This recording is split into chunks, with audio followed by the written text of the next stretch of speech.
Welcome to Desperately Seeking the 80s. I am Meg. And I'm Jessica. And Meg and I have been friends since 1982.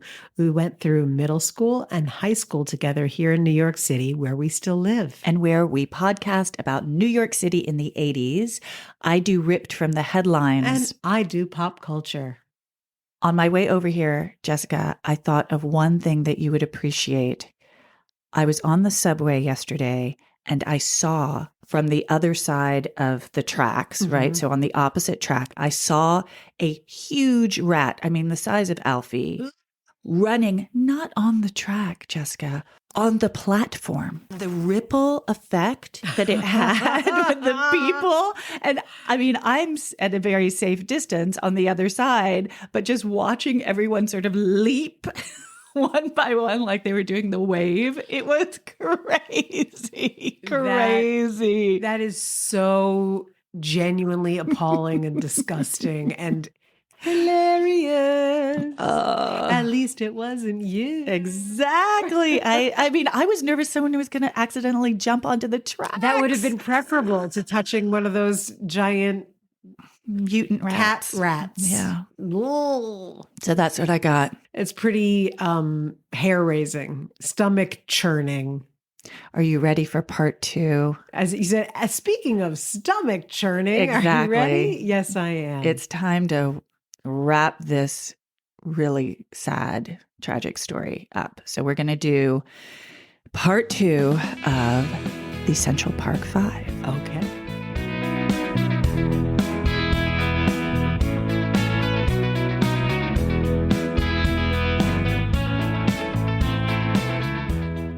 I do have an engagement question for you this week. Oh my God, I'm so excited. I thought you might be. Do you remember when we had, when the school would tell us what to do to avoid being raped? I know it's like, run. But seriously, do you remember what the advice was? Because it wasn't really self-defense class. It was like, put your keys between your fingers. There you go. That's good. Run. Walk in the middle walk of in the middle, yes. Even street. Walk in the middle of the road.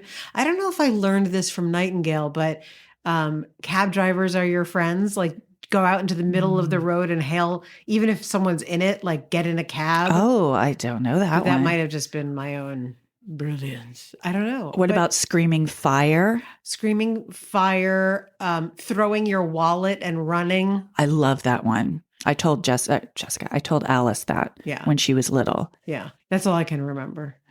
But I don't remember it being specifically anti-rape behavior as anti-attack behavior. Mm-hmm. But nonetheless, it was all the same. Well, the fire I was always thing. very upset because I couldn't get my keys to sort of stay straight in my hand. And I was like, well, I'm a goner.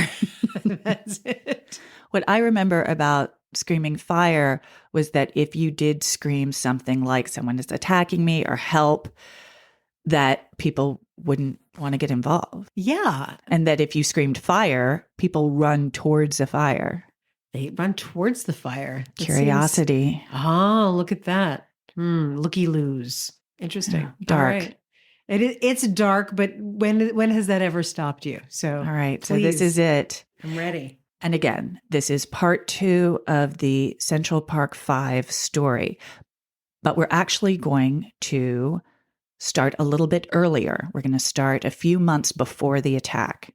You ready? I am so ready.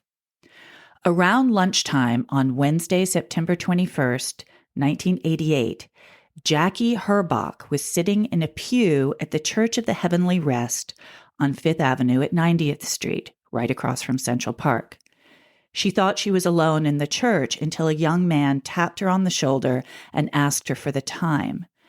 The guy made her nervous, so she got up to leave, but he came up behind her, put a knife to her neck, and dragged her to a staircase. He choked her and then told her to take off her shirt. She begged him not to rape her and then told him she had a venereal disease. That scared him, and he ran off. That same guy later attacked and raped a woman practicing Tai Chi in Central Park. That time, he was chased off by a Good Samaritan. His victim noticed he had fresh stitches on his chin. Oh, my goodness. And the detectives called around to the hospitals and were able to identify him as Mateus Reyes, an 18-year-old who worked at a bodega on 102nd and 3rd. But the case faltered, and he was never arrested. Tricia Maley was attacked in Central Park 2 days after the Tai Chi woman. And in the following months, Reyes assaulted and raped, and in one case killed, 8 more women in the East 90s and became known as the East Side Slasher. Did you ever hear about him? I remember that, yes. Okay. Yes. Finally, on August 5th, 1989, after raping a woman in her apartment on East 91st between Lexington and 3rd, right around the corner from where I grew up, Yes. Reyes was subdued by her doorman and arrested. Michael Sheehan was assigned to the case. That bastard. Call back episode 29, a very special episode. The worst. Well, I mean, we kind of liked him in that story, but he does not do well in this story. In addition to eyewitnesses, Reyes was linked to the rapes and murder through DNA evidence and was sentenced to 33 years to life. On November 1st, 1991, Judge Thomas Galligan said, quote, "It is incomprehensible that any human being would conceive of, let alone commit, such terrible acts. If Mr. Reyes is ever at liberty, then civilized people are at risk." By the way, his signature was to try to blind his victims by stabbing them in their eyes. So now let's back up a bit. The week when Tricia Maley was attacked, the week of April 19th, 1989, 28 rapes were reported in the city. 24 of the victims were Black or Latina, but the New York City papers barely mentioned those attacks, if at all. By contrast, the assault on the Central Park Jogger, Tricia, was on the front page of every newspaper in town and soon on the cover of national magazines as well. People, Newsweek, Time. The Central Park Five, those boys who we talked about last week, their guilt was never questioned by any of these publications. Journalists referred to the boys frequently as Wolf Pack, and the boys were quoted by the police as saying they were wilding. And while the term wildin' existed before April 19th, it was street slang for like cutting up, but not for anything violent. The police overheard some of the teenagers in the holding cell that night singing Tone Loc's song Wild Thing. Oh, stop it. And misheard it as wilding. Once the police fed this term to the press with their definition of it, it was treated as fact. And millions of New Yorkers quaked in their boots at the idea of packs of marauding Black teenage boys swarming the streets, eager to attack. So basically, Tone Loc has a lot to answer for. Does he? No, not at all. The boys were referred to as bestial, savage. Bestial. I say bestial.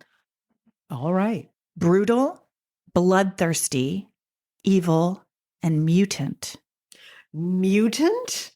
Pete Hamill, who, again, I revere, wrote in the Post, very unfortunately, quote, "This was a savage little pack that came out of the darkness of a spring night, eventually to take what they couldn't get through work or money or love, the body of a woman. They were coming downtown from a world of crack, welfare, guns, knives, indifference, and ignorance. They were coming from a land with no fathers.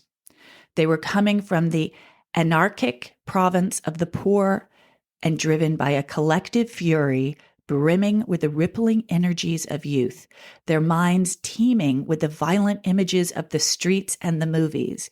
They had only one goal: to smash, hurt, rob, stomp, rape. The enemies were rich. The enemies were white."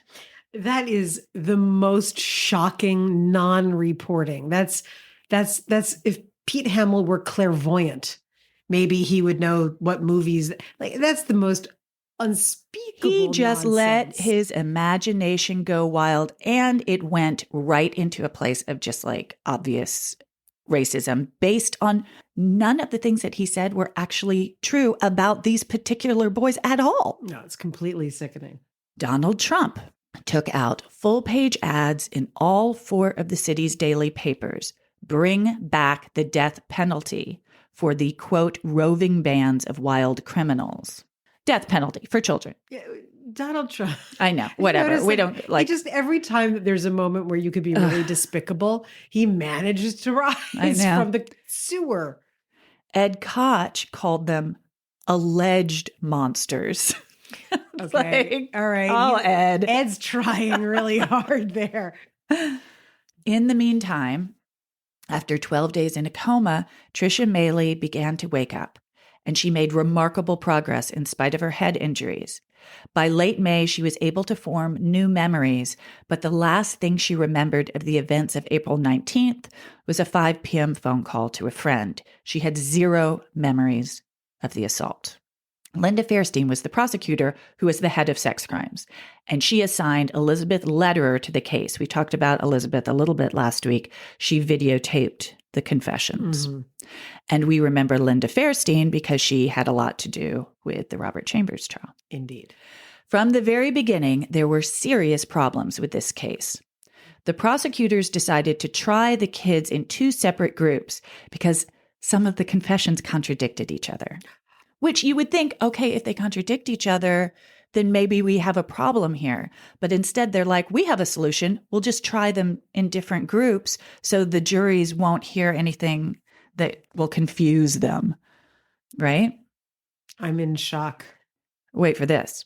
The DNA of the semen from Maley's rape kit didn't match any of the kids. Quote, I feel like I've been kicked in the stomach, Lederer told a colleague. What? I know. It's like, maybe they didn't do it then. Well, at that point, they need their conviction. Right. It went too far. The Eastside Slashers' DNA was available at the time. But none of the detectives, including Mike Sheehan, who was involved in the investigations of both the Central Park Jogger and the Eastside Slasher, thought to compare it to Maley's rape kit sample. The answer was there all the time. Maley lost 75% of her blood, but not a drop was found on any of the boys. In fact, there was 0 scientific evidence that connected the boys to her attack. 0. And the timeline didn't match. Their alibi was that they were watching the other attacks happen elsewhere in the park, and they had all the correct details about those attacks. All the prosecution had on them was the confessions. But that was enough. Some jury members were baffled by the prosecution's case and were convinced that detectives were lying on the stand, but the concept of a false confession was just not very well known. The boys were all convicted of assault and rape. Judge Thomas Galligan, remember? The same judge who would eventually sentence Mateus Reyes. Mm-hmm. So it's all the same people who are dealing with both these cases, and no one's connecting the dots. He sentenced Antron, Raymond, Yusuf, and Kevin to 5 to 10 years in a youth correctional facility. Corey, who was 16 at the time of the assault, was sentenced to 6 to 15 years in an adult prison. 16-year-old boy. Why? And I will not, if I start talking about all the horrible things that happened to him when he was in an adult prison, I will lose it. But you can imagine. Yes. Why did he? Because 16 is the dividing I thought point. It was 18. Not then. Oh my God. It was there at one of these adult prisons in 2001 when Corey ran into Mateus Reyes. Reyes approached him in the yard and apologized for a fight that they'd had years ago at Rikers Island. Corey said, yeah, no problem. I don't remember what you're talking about. But then they ended up having a friendly chat. After that, Reyes told one of the prison employees that he, in fact, was the one who had committed the rape and attempted murder of the jogger, and that he had acted alone. To back up his story, he gave all kinds of details. And then they checked the DNA, and it was a match. After a thorough reinvestigation by the FBI and a review of the trials by the New York Supreme Court, the convictions of all of the Central Park Five were vacated. All of the men, because now they're men, they grew up in jail, had already served their full terms when they were exonerated, except for Corey, and he was released in 2002. How many years did he serve? They went away in 90. Oh my God. In spite of the overwhelming evidence, many people still believe in their guilt to this day, including Linda Fairstein, who insists that Reyes was simply the sixth attacker. Oh, for frig's sake. Quote, I think Reyes ran with those kids. What? She thinks. Well, they didn't run with each other. She just made that up. There's zero evidence of that. Well, she and Pete Hamill can get a room together. Right? Michael Sheehan was furious that the men were exonerated. Quote, this lunatic concocts this wild story and these people fall for it. And of course, Trump, won't admit he was wrong. In 2003, Kevin Richardson, Raymond Santana, Antron McCray, Corey Wise, and Yusuf Salam sued the city of New York for malicious prosecution, racial discrimination, and emotional distress. And in 2014, the city settled the case for $41 million. I think it is what's been rattling through my head the last few days is how it's easier to believe the absolute unthinkable than it is cold, hard facts. Yeah, because what was so upsetting about that situation, one of the most upsetting things about the situation was the age, that they were so young, that they were little boys doing this. And in fact, they hadn't done it. The unthinkable hadn't actually happened. It was I think cold, hard criminal who had done the horrible thing. I think that there's a couple of really interesting things at play. And, what we do on this podcast is we look at things that happened in our youth from our current vantage point. And for anyone who is listening who is not our age, but is younger, the first thing that popped into my head is no cameras on people. Like no cell phones, no smartphones, no nothing like that. There's so many different ways to gather evidence these days. The boys, there would have been some indication, there would have been something else for them. Like someone would have to show their something. their innocence. Show their innocence. Yeah. You could have looked at a timestamp on the use of the phone or whatever. Right. Like it. So that. No, you're right. Is the first thing. We talk a lot about your kids and, where are you? And, how we were just let loose into God knows what. And you can track your kids now. But, so that's number one. And the other thing, to your point about why people can imagine the horrible, I was listening. Was I listening or watching something? I can't remember what it was. And maybe I know you're gonna look this up and, find out where it came from. But believing the negative is a human psychological trait that is hardwired for us to protect ourselves. And so it comes out in modern society, modern times, as, something that perverts justice. I believe the negative. What do you mean by the negative? Meaning it's better to believe a bad story because then you can protect yourself. Better to believe something that's bad, that can hurt you, and react to that than be overly optimistic. Oh, so it's a self-protection thing. Yes. And so I wonder, first off, how much of that is true. So I'm not saying that that's gospel, but right. Number one, it was intriguing to me that this was something I heard. And a lot of what we've talked about on this podcast is how terrifying the city was in the 70s, moving into the 80s. Well, that's why I started with the stories of the East Side slasher. Right. That was in our right in the heart of my neighborhood. And I think that, and there weren't any cameras in the streets. It was very hard to find information about what was happening right under our noses. But there was so much horror going on that it wasn't difficult to make the leap, because these police officers and the way that they were reporting, and think about Pete Hamill's florid writing, is that these were the people on the front lines. Right. These were the people who were looking horror in the eye constantly. And there was a sympathy for them and a feeling of allegiance. And these really were the people who were looking at the worst of the worst. Like, why wouldn't we believe the police and the journalists? They're supposed to question. No one questioned. Well, and especially because journalists have traditionally been the ones to expose injustice. Yeah.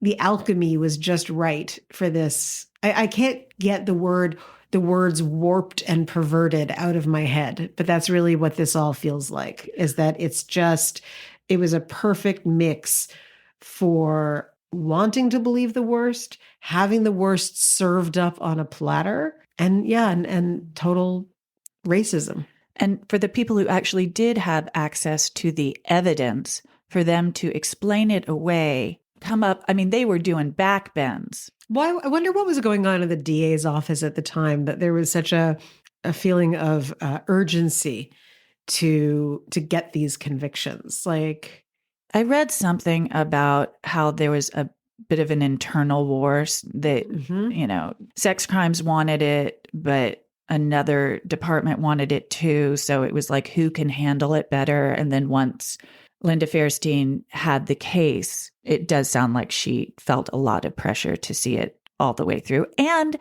she believed it. But one of the things that I've been just thinking about in the last few days is like, okay, you made this huge, huge mistake. You convinced yourself that fact wasn't fact. But now it's obvious what the deal is. It's incontrovertible. And you're still saying fact isn't fact? I think that you're underestimating people's hubris.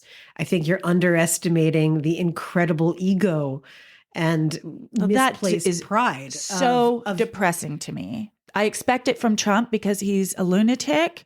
I don't expect it from like people who in every other way seem reasonably decent. Well, what I think is what just struck me about Fairstein and all of this is it's interesting how in their minds, their careers were more important than lives, right? Yeah. Maybe I'm more jaded than you are. I don't know, but I assume that when someone is in a high pressure job situation, especially back then, because now, whistleblowing and all of that has really changed the landscape, but there's no limit to what people would do to come out, if not on top, unscathed. So who was I talking to? I can't remember who it was, and this is this is not a real blanket statement, but my mom used to say, why don't you date boys who worked on Wall Street in finance or whatever, meaning like security or whatever. And I was like, because they're douches. Like all of them are freaking douches. And it's kind of like you have to be a certain personality type to do certain jobs, right? Sure. And so, the other thing is look at, it's part of the discussion now about law enforcement is that who are the people who are looking for that kind of either authority or status? There's always something in it for someone. And when you figure out what that is, it's always depressing. Unless people are acting really altruistically, it's going to be depressing. I guess I was just thinking more in like the power that you feel when you admit that you were wrong and you apologize. There's something that incredible that can happen. No, that is a level of personal development reached by very few. That is holding people to a standard of, those of us who have been in therapy most of our lives. That is not most people, in my opinion. The concept that they would feel better by exposing their frailties is like, kaboom to most people. I think people should try it because from your lips to God's ears. Yeah. Give it a shot. Yeah. Look, I mean, you bring to this podcast no shortage of despicable people. That is one of the things in common. It's either ego or arrogance Or greed. or greed or simple sociopathy. We got a lot of those. So dark.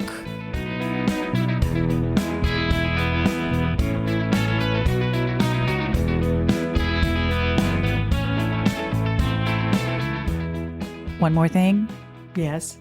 They all seem to be very happy now. And thank God they are not embittered and that their experience didn't turn them into, they grew up in jail. Sounds like what's a nice horrible about way to what's nice about mature. their subsequent legal win is that they were affirmed. Like they were believed, which does a lot to heal by people. Some, not by all. Hey, Meg. Yes. What was your favorite band when we were in high school? And it can't be like a retro thing, like of the moment. Oh, off the top of my head, I'm going to say U2, maybe? Excellent. Oh, good. That feeds right into my story. Thank God, I was so nervous. I know. I was nervous too. I was like, I can come up with something better, but Well, and how did you first hear? Squeeze. I loved Squeeze. Yes. Okay. Did you listen to the radio? Yes. So another moment of when Casey, we were kids. Yeah, Casey Kasem. Yes. And I would I turned on the radio every morning while I was getting dressed for school. Yes. And listening to it, doing our homework. And this is one of my all-time favorites. Of course, making mixtapes. Yeah. And holding your boombox up to another boombox. Yes. So that you could tape off the radio. Sad. And fabulous, but right? In a pinch. But it wasn't even a pinch. It was just the way, which is kind of delightful. It's sort of like, do you want to listen to those mixtapes now? Because they're so staticky and you can hear your mother yelling in the background, or does that make them so much better? I still have them all. Well, the radio station that I listened to a lot was sort of embarrassingly the oldies station. And so I learned AM. I learned all about, I think it was 101.1 or 102.1. And it was, I learned all about Motown and, like the Laurel Canyon bands and all of that. And I loved it. But that was like one half of my musical awareness. And then the other half was very serious new wave. Okay. Very big deal. I loved it. And there were a couple of other girls in our school who were really into that kind of thing. And you could tell, even though we had uniforms, by the way they dressed. And, like we talk about our big coats and the ones that were a little more like with buttons and they're a little funkier, or wearing those pointy-toed black patent leather shoes with the thick crepe sole, or Doc Martens. Like you could tell who was who. The person who really got me hooked on some bands that no one had ever heard of was one of our Glee Club friends who hit all those markers. And that was Jenny. Huh. And Jenny, Wiener. Yeah. Are we using last names? I guess we are now.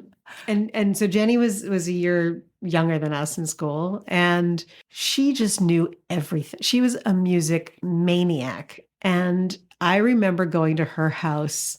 She had some really complicated antenna system that she had created, to the best of my knowledge, using it was her radio that had a long antenna that had another antenna wrapped to it. And then it was taped to the wall. And then there was some tin foil on it. And then it went up to the window. And I was like, Jenny, what are you, launching a rocket out of your room? What's happening?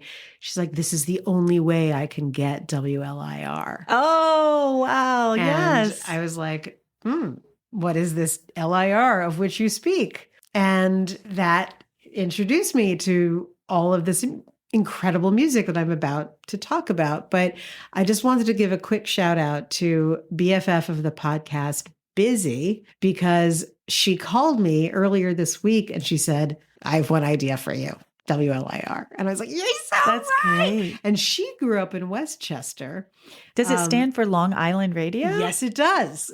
And she had the same arrangement that we did with because after Jenny showed me, I figured out how to do, some crazy antenna. And halfway through listening, it would all fuzz out. And then you had to rip your whole thing apart and put it in some other direction and find it and then hold it. That's crazy. I have to keep listening to this. And WLIR was, yes, it was out of Long Island. And they were originally sort of an adult rock album format, the not quite top 40, but that genre. And then in 1982, they changed their whole format, and they needed to differentiate. They needed to distinguish themselves. And so they were trying to find music that no one else was playing. And their slogan was "Dare to be different." Okay. I was so impressed by this.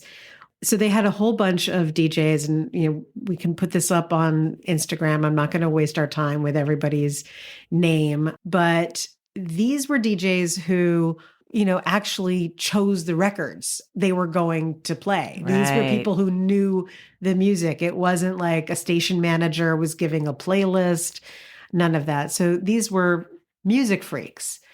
And they knew that if anything was being played in the United States, everyone heard it. Everyone already knew. So they were like, haha, because back at that time, what was being released internationally was not released at the same time here in the United States. Okay. So I don't know if you recall this, but if someone came from a different country and they're like, I found this record, and you're like, oh my God, you're so tragically hip. Oh my God. Or you'd ask your friend who's, going to Britain, could you find me an album, man? Is there any ska?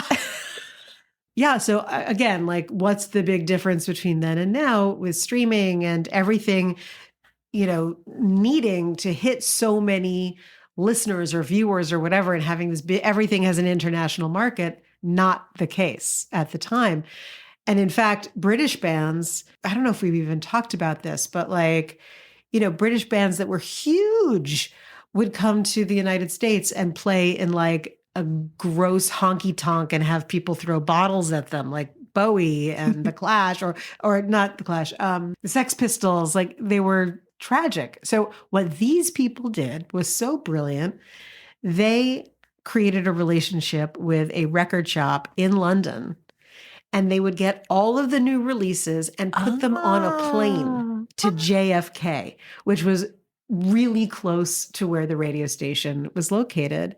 And they would send the radio manager, the station manager, to greet the plane and get the records off the plane. So they were the first ones to break most of the British bands of the 80s into the United States, even though they were a tiny radio station. That's wild. With an incredibly limited reach, but they were the ones. And bands loved them. And so they would do first interviews ever on WLIR. So LIR became the bastion of all things unbelievably cool. So who are some of the other bands that you just... Echo and the Bunnymen. Yes. I said Squeeze already. There was a slew of them. The Cure. The Smiths. New Order. Tears for Fears. The English Beat. I'm hooking onto this one. It's not going to come to Depeche Mode. Yes. Jesus Christ. Thank you. I was going to be stuck on that until I would be here all night. Billy Idol, Adam Ant, or Adam and the Ants, as they were their first incarnation. So LIR, if you were cool, if you were in the know, by being a New York kid, you could actually be part of what was breaking before anybody knew, because again, their range was so small. That's it was wild. I think they started out of a basement in Garden City. It was this really little thing. But anyways, super, super cool. And they also had this thing that brought a lot of bands into, people's awareness. every week people would vote on the best song, and it would be called Scream of the Week. And I don't know if that rings a bell with you. And then in 1987, they lost their license with the FCC. Why? What'd they do? Because they were in the midst of they were getting taken over by another radio station. And there was all of this basically hostile takeover kind of stuff. And so they lost their number on the FM band. So what did they do? Like any good rebels, they went the other way, and they went to the AM band, and they were able to keep their call letters that way, WLIR, and they were out of Rockland County. It's so crazy. Like, I don't know if people know really the difference between AM and FM. I don't know technically, but I do know that AM felt like news radio and like old songs.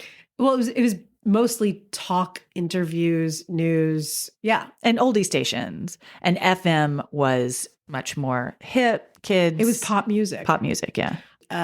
They trudged on into the aughts and then finally dissolved. But there's a great documentary that just shows everything beautifully that is, I believe, called Dare to Be Different. It's called New Wave, Dare to Be Different. And cool. Jenny, let's go back to Jenny for a second, who was the most fun ever. I will never forget. Do you remember when we did our Glee Club trip to London? Do I? Oh my God. Are you serious right now? Was I there? Or was I think that was that when I was in France? We were junior. No, we were were we sophomores? We were sophomores or juniors. You were definitely there. Are you sure? Yes. I am sure. I'm frightened for you. Did you hit your head on the way here today? What did we do? Well, when we were there, stayed with like English families. No, I wasn't there. I swear to God, this is when I was doing my abroad thing in France. What year did you do abroad? Junior year. Oh, well. Yeah, I wasn't there. Too bad. It sounds like a lot of fun. It was a lot of fun. Actually, I swear to God, it must have been our sophomore year because I remember what I was wearing. All right, I'm going to do the research. Prove that I'm a crazy person. Just because Jenny was such a music freak, this was also around the time that REM was breaking, becoming really, really something. And, we're all these loud girls sitting together. And I remember Sasha Lazard her aunt was Danielle Steele. So she brought bags filled with Danielle Steele books for the plane. And I was like, I'm not going to read that. But people loved it. Anyway, so we're all there. And Jenny gets up to go to the bathroom. And she comes back. We're sitting together. She looks ashen. And I'm like, what's wrong? She goes, Mike Mills is on the train. It's on the plane. I'm like, Mike Mills? Who the hell is Mike? Mike Mills is on the plane. He's sitting in a seat next to the bathroom by himself. And I'm still clueless. And she looks at me like I have 14 heads and goes, REM. And I was like, really? And so this poor guy, one by one, girls just started passing him, trying to look. It's like, don't look. As we try to be nonchalant, staring at him, like not even taking our eyes off as we cruise down the aisle, each one of us. And indeed, it was him. So Jenny wasn't wrong. Yeah, that's a moment of new wave, and the pervasiveness of new wave cannot be stressed enough, because I don't know if you remember this, but at the same time, do you remember that Nightingale had a gym class with a dance teacher? She was really pretty, blonde. Of course. Yeah. What was her name? I'm going to have to look it up. Miss something. Yeah. And so she did this dance class. She was addicted to Howard Jones. Yes. That was the song. Whatever dance we did, we always did to the same Howard Jones song. Yes. No one is to blame. Yeah. It's like been burned into my psyche, and I can't think of it without thinking of leg warmers. Like she was obsessed. So that's the soundtrack to our youth. Do you have anything you'd like to add? I know this was like a crazed monologue today. Is there anything you'd like to say about the bands that you listen to? The one thing that I wanted to add is now there is I guess it's an app where you can connect to any radio station in the world. You're kidding. It's a big globe. and you put your cursor on Norway, Australia, Long Island, and you can hear what is currently playing on the radio anywhere in the world. What is this magical world we live in? It's crazy. Doesn't that sound like the most like amazing, but also impossible thing? Yes, it does. But if how you wanna, different from that's the what way people in the Midwest say how when different. they mean like, that's disgusting and terrible. Oh, that's different. Okay. So if you want to get a taste of what WLIR was all about, you can go to WDARE, D-A-R-E, FM.com. Some of the DJs who were involved at the time are featured on this website. They have a So is this radio recordings player. from what happened, or is it something that's happening Both. current? Okay. Both. They have listings of all of the bands from the time that are still touring and where you can see them. Ooh, cool.